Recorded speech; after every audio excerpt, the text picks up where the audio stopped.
Ashama dhaggeeffattoota miidiyaa Kiiloolee. Miidiyaan Kiiloolee qophiilee wayitaawaa ta'an tokko tokko qabatee jira. Hangaruma qophiitti waliin ta'a.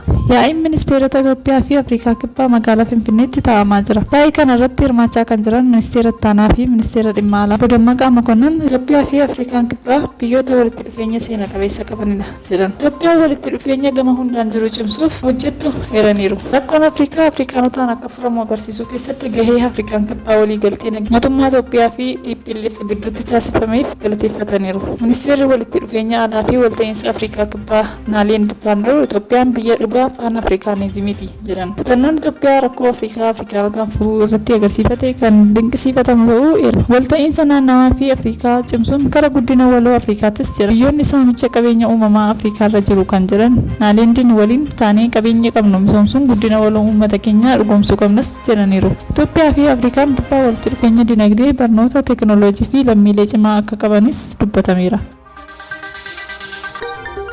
Biiroon haqaa Finfinnee daddabarsa seeraan ala namootaa ittisuuf dhaabbilee mootummaa fi miti mootummaa 22 waliin waliigaltee mallatteesseera. Waliigaltichas hoogganaan biirichaa obbo Takilee Bazzaabbii fi itti gaafatamtoonni dhaabbilee 22 mallatteessan. Kaayyichis daddabarsa seeraan ala namootaa ittisuuf hojimaata qindaa'aa fooyya'an akka jiraatuuf akkasumas tajaajiltoota miidhamtootaaf kennaman dhiyeessuuf kan dandeessisudha jedhameera. Obbo Takileen sirna waliigaltichaa mallatteessuu irratti daddabarsi seeraan ala namoota sodaa nageenyaa biyyaalessaa ta'eera. Yakkoonni garaagaraa kan raawwataman ta'uu kaasuun kana ittisuufis qindoominaan hojjechuun murteessaa ta'uu hubachiisuun hanga ammaatti dhaabbileen miti mootummaa hojiilee damee hedduu hojjechuu eeruun kan duraa caalaa qindoomina addaa akka barbaachisu dubbataniiru. Waliigalteen dhaabbilee 22 waliin har'a mallatteeffames damichaan sochiiwwan taasifaman cimsuuf akka tumsu beekameera.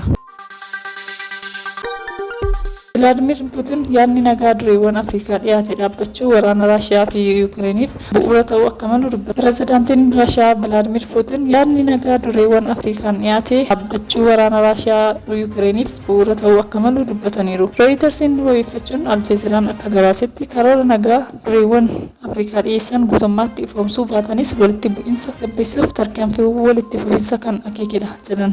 Kanneen keessaas loltoonni Yukireen duubatti akka deebi'an meeshaa waraanaa niikuleerii tarsiimaa Raashiyaa Beelaaruus keessaa baasu manni murtii waraanaa idil addunyaa ajaja hidhaa Putin irratti baase dhaabuu fi yeroo hafuuraa fudhannaa qoqqobbii fa'aa ta'uun eerameera. Ta'us Yukireen fuulduratti tarkaanfachaa fi haleellaa tooftaan dabalamee gaggeessaa jirti kan jedhan Putin haala kana keessatti dhukaasa dhaabuun kan hin danda'amne ta'uu hubataniiru. Yaadni nagaa dureewwan Afrikaan dhiyaates akkuma gama Chaayinaan dhiyaate furmaata nagaaf bu'uura ta'uu akka danda'u akeekaniiru. Egaa dhaggeeffattoota keenyaa qophiilee guyyaarraaf qabnu asumaan golomna turtii gaarii qabaadhaa. Like, share, subscribe gochuun dagatiina galatooma.